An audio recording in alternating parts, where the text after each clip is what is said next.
Merhaba arkadaşlar. Burası Düziçi Osmaniye bağlı bir şelale. Manzarası müthiş görünüyor.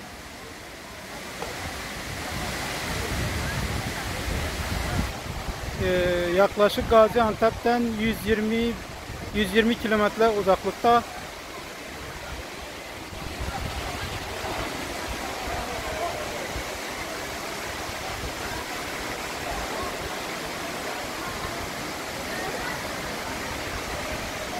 Gezilmesi gereken müthiş bir yer.